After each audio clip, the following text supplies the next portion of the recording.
अवधूत चिंतन श्री गुरुदेव दत्त. श्री स्वामी समर्थ. माझ्या स्वामी भक्ती चॅनलमध्ये सर्वांना नमस्कार.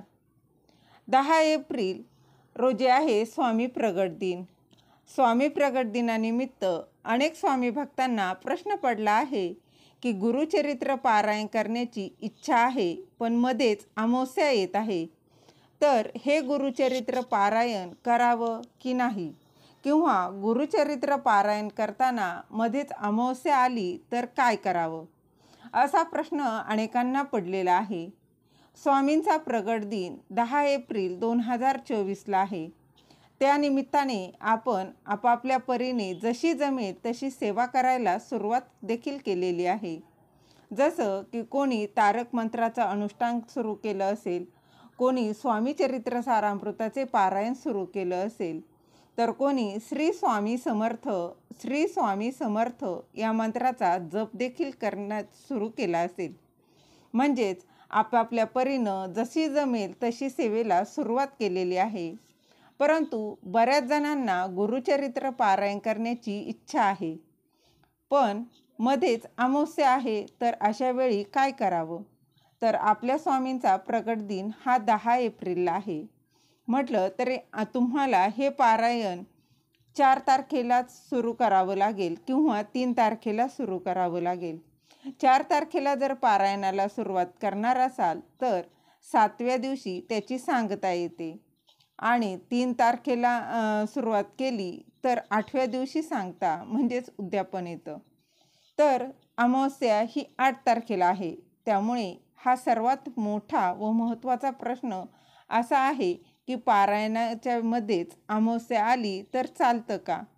तर खरं सांगते मैत्रिणींनो, मी स्वतः सांगते की अगदी मनापासून तुमची जर पारायण करण्याची इच्छा असेल, तुमची खूप तीव्र इच्छा आहे आणि तुम्हाला ते पारायण करायचंच आहे असं जर वाटत असेल, स्वामींची सेवा करायचीच आहे, तर स्वामींच्या प्रगट दिनापर्यंत मला हे पारायण करायचंच आहे, माझं जे काही पारायण आहे त्याची सांगता ही मला त्याच दिवशी करायची आहे, तर तुम्ही खरंच हे पारायण करू शकता. अशी पण अमावस्या काही वाईट नसते. त्यामुळे पारायणाच्या मध्येच जर अमावस्या येत आहे, मग कसं करावं असा विचार मनामध्ये देखील आणू नका आणि पारायण करू शकता. जर तुमची स्वतःची इच्छा असेल ना, तर स्वामी प्रगट दिनापर्यंत हे पारायण करायचं आहे, तर खरं सांगते बिनधास्त पारायण करा. पारायणाला सुरुवात अमावस्येला करू नका, किंवा अमावस्येला पारायणाची सांगता येईल असं देखील पारायण करू नका. परंतु पारायण सुरू केलं आहे आणि मध्येच अमावस्या आली तर चालते, काहीच हरकत नाही. जर तुम्हाला अमावस्येच्या आधी सांगता करायची असेल तरी तुम्ही लवकर सुरुवात करून पारायणाची सांगता करू शकता, किंवा अमावस्येनंतर पारायणाला सुरुवात करून प्रगट दिनानंतर पारायणाची सांगता देखील तुम्ही करू शकता. फक्त पारायणाला बसताना संकल्प करायचा. तो कसा करायचा त्याचा व्हिडिओ मी लवकरच टाकणार आहे, तो तुम्ही पाहू शकता. तर संकल्प करूनच तुमची जी काही इच्छा आहे ती तुम्ही महाराजांना सांगायची आहे, आणि तुम्ही कशासाठी पारायण करणार आहात हे आधी तुम्ही महाराजांना सांगायचं आहे, आणि नंतरच पारायणाला सुरुवात करायची आहे. जर मैत्रिणींनो, मासिक धर्म जर येणार असेल ना, तर खरं सांगते पारायणाला बसू नका, कारण पारायणाला खंड पडू देऊ नका. जर तुमची इच्छा असेल तर पारायण हे नेहमी करतो अगदी तसंच करायचं आहे. अमावस्येच्या काळातही तसंच वाचन करायचं आहे. आधी केलं तरी उत्तम, नंतर केलं तरी उत्तम, आणि या काळात केलं तरी अतिशय उत्तम.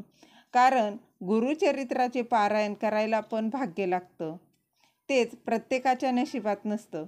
पारायण करताना जो मन लावून वाचन करतो ना, ते सगळे क्षण आपल्या डोळ्यासमोर येत असतात. अर्थात अध्याय थोडे मोठे आहेत बघा, आपल्याकडून स्वामी सेवा करून घेत असतात, ते करून घ्यायला पण भाग्य लागतं. म्हणून पारायण करण्याची इच्छा असेल तर नक्की करा, आणि काही कारणांनी आता नाही जमलं तरी नंतरही पारायण तुम्ही करू शकता. पारायणाचे नियम, अटी तुम्हाला माहीत असतीलच. तरीही काहींना माहीत नसेल तर बघा, तुम्ही माझ्या स्वामी भक्ती ह्या चॅनलवर आधीच व्हिडिओ टाकला आहे. तो तुम्ही पाहू शकता आणि पारायण करू शकता. तुमच्या सर्व इच्छा महाराज लवकरात लवकर पूर्ण करो अशी मी महाराजांच्या चरणी विनंती करते आणि झालेली सेवा महाराजांच्या चरणी अर्पण करते. तुम्हाला माहिती आवडली असेल तर लाईक करा, शेअर करा, सबस्क्राईब करायला विसरू नका. श्री स्वामी समर्थ. जय जय स्वामी समर्थ.